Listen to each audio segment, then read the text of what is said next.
Hai, selamat datang kembali di Dras Monitor. Di video kali ini saya akan membagikan sebuah tips bagaimana cara membuat rekap data di Microsoft Excel dengan mudah dan cepat.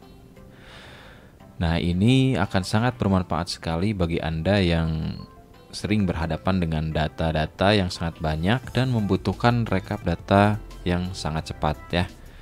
Nah, sebagai contoh di sini saya mempunyai sebuah tabel ya dengan data-data berisi data penjualan minuman ya. Bisa kita lihat di sini ada tanggal, nama item, quantity dan total penjualannya.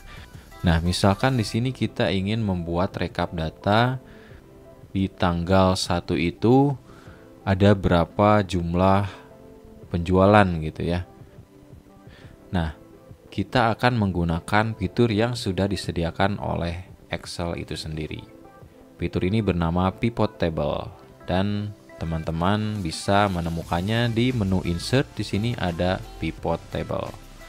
Nah, bagaimana cara menggunakannya? Mari kita coba. Silahkan disimak baik-baik ya. Pertama, kita tempatkan kursornya di area tabel yang berisi data yang akan kita rekap. Kemudian klik menu Insert, pilih Pivot Table seperti ini. Nah, di sini akan muncul jendela baru, Create Pivot Table, di mana di sini ada pilihan Select a Table or Range. Nah, ini secara otomatis akan menyeleksi data yang tadi kita pilih ya tabelnya. Nah, kalau misalkan tidak terseleksi, ini bisa kita seleksi secara manual, tinggal di blok saja. Kemudian yang di sini ada Use an External Data Source, ini kalau datanya berada di file yang berbeda ya. Kemudian selanjutnya di sini ada Choose where you want the pivot table report to be placed ya. Ini ada dua pilihan. Yang pertama ada New Worksheet, kalau misalkan kita mau menempatkan rekap datanya itu di sheet yang berbeda dari data ini. Misalkan data ini sheet data penjualan, untuk rekapnya kita bikin sheet lagi namanya rekap seperti itu. Nah, kalau yang ini existing worksheet, ini akan membuat rekap datanya di sheet yang sama dengan data penjualannya ya. Nah, supaya kelihatan ini kita pilih yang existing worksheet saja seperti ini. Kemudian untuk locationnya kita klik, kemudian kursornya kita tempatkan di kolom yang kosong ya. Misalkan di sini kita akan tempatkan rekap datanya di sini. Nah, ini tinggal diklik OK saja seperti ini. Nah, maka akan muncul sebuah kotak bertuliskan Pivot Table ya. Nah, kemudian di sampingnya ada Pivot Table Fields berisi kolom-kolom yang ada pada data search yang kita blok tadi. Di sini ada nomor, tanggal, nama item, quantity dan total. Kemudian di bawahnya ada 4 kotak di sini. Ada kotak filters, ada columns, rows dan values ya. Nah, cara menggunakan pivot table ini, kita tinggal mendrag si kolom-kolom ini ke kotak-kotak yang ini ya. Sebagai contoh, kalau misalkan saya mendrag kolom tanggal ke kotak rows, ini akan menampilkan daftar tanggal yang ada pada data source ya, yang ada pada data penjualan. Ada tanggal 1, tanggal 2, tanggal 3 dan tanggal 4. Jadi secara otomatis yang duplikat-duplikat ini akan dibikin menjadi satu seperti ini ya. Jadi datanya cuman ada 4 di sini. Kemudian kalau misalkan saya drag si nama item ini ke kolom, nah maka secara otomatis ini akan membuat kolom menyamping seperti ini ya, berisi daftar nama item yang ada pada data penjualan. Ini sama ya, nama itemnya itu akan dibikin satu-satu ya. Jadi yang duplikat-duplikatnya dihilangkan seperti ini. Nah, oke, misalkan kita mau melihat yang tadi ya, berapa jumlah penjualan per tanggalnya. Ini gampang sekali, kita tinggal drag si quantity ini ke kolom values di sini.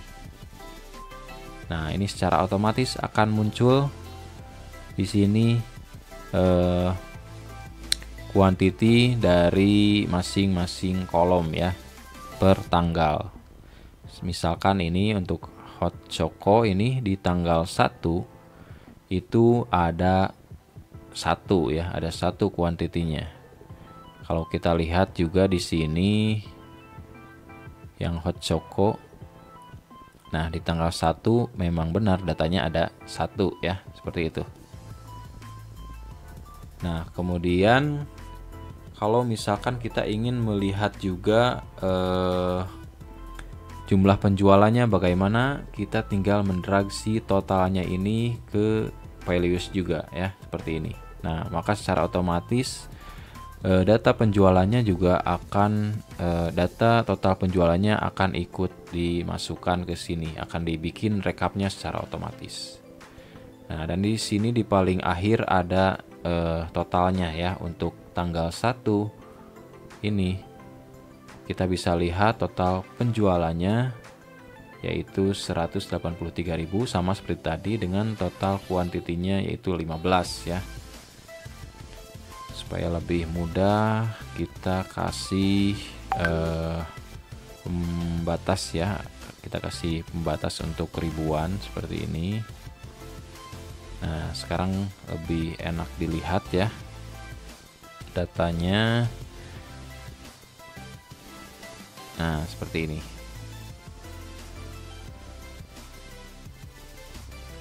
Nah, bisa dilihat untuk tanggal 1 untuk Mangoya, untuk hot choco ini total kuantitinya penjualannya ada 1 dengan jumlah penjualannya 7.000 ya, karena 1 ini 7.000. Kemudian untuk tanggal 2 ini hot choco ada 5 penjualan dengan totalnya ada 35.000, seperti itu ya. Gampang sekali dan sangat cepat, sangat mudah ya. Ini tinggal kita drag-drag aja ya. Kemudian di sini ada satu kotak lagi, filters. Ini buat memfilter data ya. Kalau misalkan saya ubah datanya,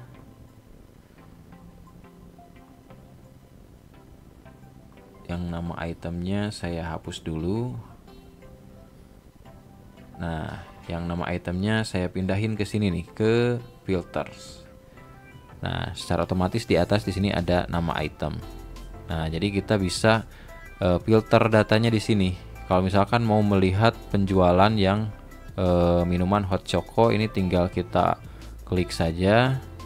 Oke, nah otomatis muncul datanya di tanggal 1, kuantitinya cuma 1, penjualannya 7.000. Tanggal 2, 5, di tanggal 4, 7, seperti ini ya. Ini totalnya untuk penjualan hot choco. Kalau misalkan untuk yang lain tinggal diklik saja seperti ini. Ini kita bisa memilih lebih dari 1 juga. Tinggal kita checklist saja di sininya, di select multiple items seperti ini. Misalkan kita pilih mochaccino sama mango yakult. Kalau di oke, maka datanya akan muncul. Nah, seperti itu ya. Mudah sekali membuat rekap data dengan menggunakan pivot table ini. Nah, kemudian si kolom-kolom ini bisa kita ganti juga ya labelnya. Misalkan jangan row labels, ini tinggal kita double klik saja, ganti misalkan jadi tanggal. Yang ini tinggal di double klik, di sini ganti total quantity misalkan ya. Kemudian di sini total penjualan. Oke. Grand total. Nah, ini tinggal kalau yang ini tinggal diklik, ganti di sini saja ya. Total. Nah, seperti itu. Oke. Ini rekap datanya sudah selesai, sangat cepat dan sangat mudah sekali. Oke. Demikian tutorial cara membuat rekap data menggunakan pivot table. Selamat mencoba dan semoga berhasil. Kalau misalkan ada yang tidak mengerti, teman-teman bisa menanyakan di kolom komentar ya. Sampai jumpa di video selanjutnya. Terima kasih.